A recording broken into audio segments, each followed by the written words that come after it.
കേരളം പച്ചപ്പിൻ്റെ നാട്. പ്രകൃതി ഓരോ നിമിഷവും അതിൻ്റെ സൗന്ദര്യം തുറന്നു കാട്ടുന്ന ഒരു ഭൂമി. ഇന്ന് നമ്മൾ യാത്ര പോകുന്നത് പശ്ചിമഘട്ട മലനിരകളുടെ മടിയിൽ ഒളിഞ്ഞിരിക്കുന്ന ഒരു അത്ഭുത ഇടത്തിലേക്കാണ്. നമ്മുടെ കേരളത്തിൻ്റെ ഹരിതഹൃദയത്തിലേക്ക് പ്രകൃതി തന്നെ വരച്ചിട്ട ഒരു കവിത. അതാണ് പാലരുവി വെള്ളച്ചാട്ടം. പാൽ പോലെ ഒഴുകുന്ന അരുവി. അതാണ് പാലരുവി എന്ന പേരിന് പിന്നിലെ കഥ.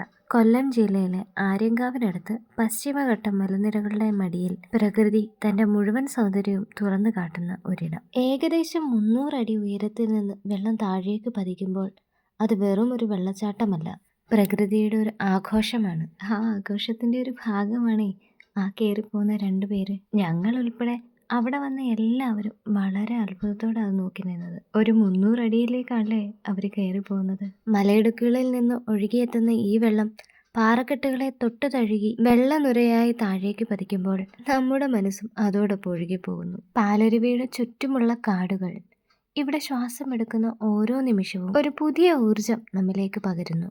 കിളികളുടെ കൂകൽ, ഇലകളിലൂടെ കടന്നു പോകുന്ന കാറ്റ്, വെള്ളത്തിന്റെ നിരന്തരമായ സംഗീതം, ഇവയെല്ലാം ചേർന്നാൽ ഇതൊരു നാച്ചുറൽ മെഡിറ്റേഷൻ സെന്റർ പോലെ തോന്നും. പാലരുവിയുടെ വെള്ളത്തിന് ഔഷധ ഗുണങ്ങളുണ്ടെന്ന് പലരും വിശ്വസിക്കുന്നു.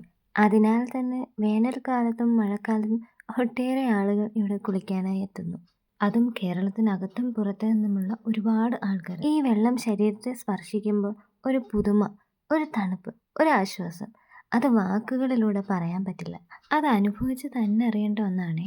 ഫാമിലിയോടെ വരാൻ പറ്റുന്ന, സുഹൃത്തുക്കളോടൊപ്പം ഒരു നല്ല ദിവസം ചെലവഴിക്കാവുന്ന, യാത്രക്കാർക്ക് ഏറെ ഇഷ്ടമുള്ള ഒരു ടൂറിസ്റ്റ് കേന്ദ്രമാണ് പാലരുവി. ഇവിടെ സുരക്ഷാ ക്രമീകരണങ്ങളും വനം വകുപ്പിന്റെ നിയന്ത്രണവും ഉള്ളതിനാൽ പ്രകൃതിയോട് ചേർന്ന് സുരക്ഷിതമായി തന്നെ നമ്മുടെ വേനൽക്കാലം നമുക്ക് ആസ്വദിക്കാം. മഴക്കാലത്ത് പാലരുവി കൂടുതൽ മനോഹരമാകും. വെള്ളത്തിന്റെ ശക്തിയും പച്ചപ്പിന്റെ തീവ്രതയും ഇക്കാലത്ത് ഇരട്ടിയാകും. ഞാൻ പോയത് ഒരു വേനൽക്കാലത്താണേ, അതുകൊണ്ട് വെള്ളമൊക്കെ കുറച്ച് കുറവായിരുന്നു. എന്നാലും ഭംഗി ഒട്ടും കുറഞ്ഞിട്ടില്ല കേട്ടോ. എന്നാൽ മഴക്കാലത്ത് സന്ദർശിക്കുമ്പോൾ സുരക്ഷാ നിർദ്ദേശങ്ങൾ നമ്മൾ പാലിക്കുക വളരെ പ്രധാനമാണ്. ജീവിതത്തിന്റെ തിരക്കുകളിൽ നിന്ന് ഒരുപാട് ദൂരെ സ്വയം കണ്ടെത്താൻ, മനസ്സിന് ശാന്തി നൽകാൻ പാലരുവി പോലൊരു ഇടം നമുക്ക് ആവശ്യമുണ്ട്. ഇവിടെ എത്തുമ്പോൾ നമ്മൾ തിരിച്ചറിയും, സന്തോഷം വലിയ കാര്യങ്ങളിലല്ല, ഇത്തരത്തിലുള്ള ചെറിയ പ്രകൃതിയുമായിട്ടുള്ള നിമിഷങ്ങളിലാണെന്ന്. ഏത് പാലരുവി പ്രകൃതിയുടെ ഒരു സമ്മാനം. നിങ്ങളുടെ ഹൃദയത്തിൽ ഒരിക്കലെങ്കിലും ഇവിടെ എത്തണം എന്നൊരു ആഗ്രഹം ഉണ്ടാകുമെന്ന് ഉറപ്പാണ്. മെയിൻ റോഡിൽ നിന്ന് അല്പം ഉള്ളിലേക്ക് പോകണം. അവിടെ നമ്മുടെ സ്വകാര്യ വാഹനങ്ങളുടെ പാർക്കിംഗ് സൗകര്യമുണ്ട്. അവിടെ നിന്നും വെള്ളച്ചാട്ടത്തിനടുത്തേക്ക് എത്തണമെങ്കിൽ അവർ അറേഞ്ച് ചെയ്തിരിക്കുന്ന ഷട്ടിൽ ബസ്സോ വാൻ സർവീസോ ഉപയോഗിക്കണം. ബസ് സർവീസ് ഇടവിട്ട് ഉണ്ടായിരിക്കുന്നതാണ്. വെള്ളച്ചാട്ടത്തിനടുത്തേക്കുള്ള സന്ദർശന സമയം എന്ന് പറയുന്നത് രാവിലെ 8 മണി മുതൽ വൈകുന്നേരം 4-5 മണി വരെയൊക്കെയാണ്. ഇതിൻ്റെ ടിക്കറ്റ് ചാർജ് എന്ന് പറയുന്നത് ഏകദേശം അഡൾട്ട്സിന് 25, കുട്ടികൾക്ക് 10 രൂപയുമാണ്. വിദേശികൾക്ക് 50 മുതൽ 200 രൂപ വരെയാണ് ഇവിടുത്തെ ടിക്കറ്റ് ചാർജ്. സീസൺ അനുസരിച്ച് ഈ ചാർജുകൾക്ക് വ്യത്യാസം ഉണ്ടായിരിക്കും കേട്ടോ. നമ്മുടെ വാഹനം പാർക്ക് ചെയ്യുന്നതിനും ചെറിയൊരു ഫീസ് അവർ ഈടാക്കുന്നതാണേ. സ്റ്റിൽ ക്യാമറയ്ക്ക് 50 രൂപ, വീഡിയോ ക്യാമറയ്ക്ക് 100 രൂപയും ബാധകമാണ്. ഇവയൊക്കെയും സീസൺ അനുസരിച്ച് ഞാൻ മുൻപ് പറഞ്ഞതുപോലെ വ്യത്യാസപ്പെടാം.